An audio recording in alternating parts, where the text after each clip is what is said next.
Because, you know, and in my head, you know, the thing that's processing in my head when this battle is going on, and let's go ahead, I guess we can keep this video rolling because I know it's over, but let's go ahead and go into this conversation, is the thing that was going through my head at the time was simply the fact that, you know, Lucky had it all.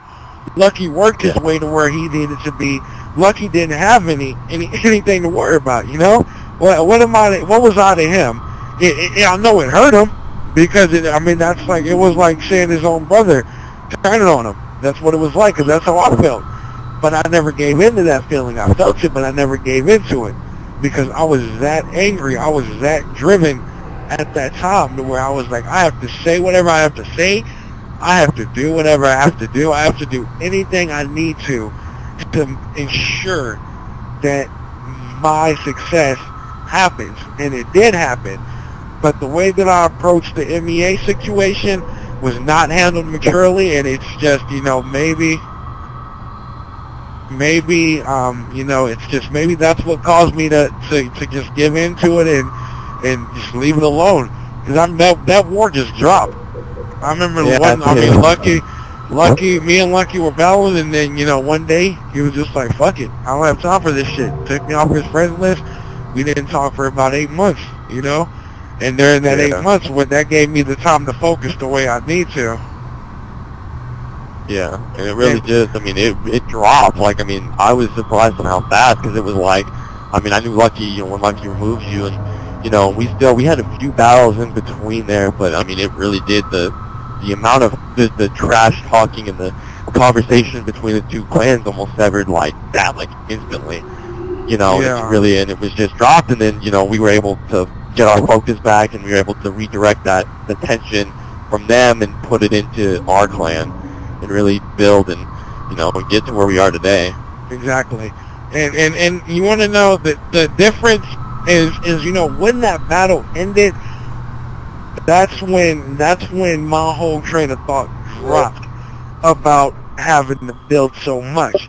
You know, I realized that I made the statement that I wanted to make, regardless on if it was how big or small. The point is, I got it through to them. And, you know, and from that point on, my drive has never been the same. And I'll say this honestly, I never have worked the way that I did in MEA ever since I left. Never. When I left, I had that drive where I built up my members, and then after that, I let it go. I let the whole clan thing go. And to be honest with you, on a real note here, you know, I mean, NBP is NBP, but we're not exactly a clan. You know what I mean? It's like, yeah, exactly. Like, I mean, it's just, I focus so much energy and time where all that stuff was just focused all in that one battle. On this 6-month war, or more than that, it was like a year. I think it was like a year. It was like a year, right, Sonic? It was like were you in there for it, Sonic? You came in during the second part. Call of Duty end. Yeah, I'm about to say, you came in on the second part. See, the first part consisted of, I don't know if you know who this is, but MEA Dashiki. That was for about 5... That was for about Rambo. Yeah. Rambo, exactly. Yeah. I was in battle with them for about 5 months, and then you came in, and then we were in battle. I'd say for about 6 or 7 months, man. We were going back and forth because I ran into guys like Badass and some other guy. I forgot his name, but I ran into a lot of different ones. And well, that was something that, you know, I was fresh into the Call of Duty side of it, but at the time there was a big distinction between whether you were one of the Halo guys or one of the Call of Duty guys. It was like a wall in between them, and so we would hear about the wars. Thing. Yeah. So like we would have wars, you know, over in Call of Duty. We'd be like, oh, we're going against RGC, and like we had different people that we were going against in Call of Duty. But we would hear about the Halo. They're like, man, the fucking MVP war. These guys are battling like former MEA guys, and you know, they're bringing the fight to them. Like they're bringing consistent battles because these guys are former MEA. Whereas over on our end, we would go and just slam people, and they wouldn't even want a rematch. Like they would just give up and cut and run. And so it's just something that, you know, we couldn't even imagine happening over on our side, because really, most people, after 1 or 2 battles, that's it. They kind of crap out and they're done. Whereas we kept hearing, man, this MVP guys, they're doing another battle. They're doing another battle. You know, it was just over and over. And I heard, like, you know, in another video, we spoke with Kaburma. And Kaburma was talking about he ran the Omega chapter. And literally every day he was like, you wouldn't believe this. He's like, I'd be at work. I'd be checking Bungie.net for matchmaking history for custom games. And I would be like going, checking my messages on Xbox.com and like sending out orders like, get this team ready, get them practicing for the night because they got to go battle Savage's team. And like, yeah, I like, it was that. crazy, man. And I'm about to say, a majority of our time, dude, was focused on that war. Like, and it kept shifting because the first half of the war, it was focused on getting the people. We gained the people, and at the same time, I pretty much had guys like Logan, which is Savage, and Drew. They were the ones taking care of the battle while I'm out there getting people in, however I could get them. And then the second part, you know, it's just we had the standing few. Yeah. And you know, and we in the standing few were the ones who fought in that second half of that battle, and you know, it just went down from there. But during that second part is when it got intense, though, because that's when the majority of the shit talking definitely took place. Oh, yeah. Because, I mean, we had guys like Redneck, and then me and Lucky were in parties just bumping heads, just talking, just running our mouths. We were going back and forth. And, you know, and it's like, that shit was crazy. And, I mean, if you had a video of the shit that we were saying back and forth to each other, you wouldn't believe that we're sitting in this party today. You would not believe it. I put that on everything. I said a lot of fucked up shit. I said a lot of messed up stuff that I should never have said. I'm not gonna lie, and I've apologized I don't know how many times for it. And you know, it's just, that's how it happened. But I mean, it's just that ever since that battle, or ever since that whole war ended, you know, I mean, we were still MVP, but just we all drifted. There was nothing to go against. There was nothing to go against. There was nothing I wanted to go against, because I finally got to the success that I wanted to get to.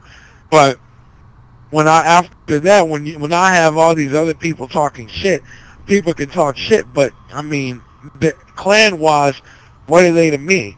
You know, they're not anything to me. I don't have any reason to even fight them, especially if I know we're gonna beat them. Yeah, we got a lot of shit after that.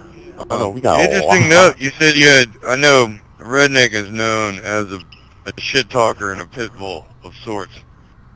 But I guess at some point when he wasn't yelling at you guys and screaming at you guys, took the time and actually, that's the guy that recruited me in MEA. Oh shit! Oh man, yeah. I remember I butt heads with him. I remember me and him got into it a lot because Redneck was the one. Redneck was one of the ones who led all the talking that went on. He was one of the ones who, in that second half of the war, he was the one who fucking, I would say, led that shit, because I would constantly get messages from him, get fucking invites from him, all this other kind of shit. And I'll just be like, you know what, this dude, well, he's very persistent. I was like, he will not stop until he gets what he wants. And then, you know, at the time, I didn't fucking have Call of Duty. I mean, he was talking about Modern Warfare, and it's like, you know, it's just, I was like, I'm not on my focus is Halo 3. What I have to do with Modern Warfare? And then I finally got on Modern Warfare, and by the time I got on, we were already good, so, yeah. Yeah, well, I can remember, you know, he came across me in matchmaking, and he was the only guy that could kill me on the other team. You ever notice that where you get, all of a sudden, it's like, even in random matches, the rivalry going with some dude, that, like, he's the only dude that can stop you, and you're just destroying everybody else. It was like that. Me and him were just destroying everybody. Everybody else is massively negative, so he hits me up, and he's like, oh, do you want to join my clan? And at the time, like, every time I got an invite to join a clan, it was always, like, these little squeaker kids, like 10-year-olds. Yeah, and like, that- they'd be like, and oh, we're having a that's tryout another on thing. shipment or whatever, and I would go over and I'd talk to them, and I'd do their tryout or whatever, and they'd be like, all right, let's introduce you to the clan. And it turns out there'd be like 3 other little squeaker kids, and I'd be like, oh, I'm not down with this. And then Redneck, like at that point, I was jaded to it. People trying to get me into clans that were like these little punk-ass 4 or 5 member clans, and he was like, no, dude, we're like thousands and thousands of people, and all this stuff.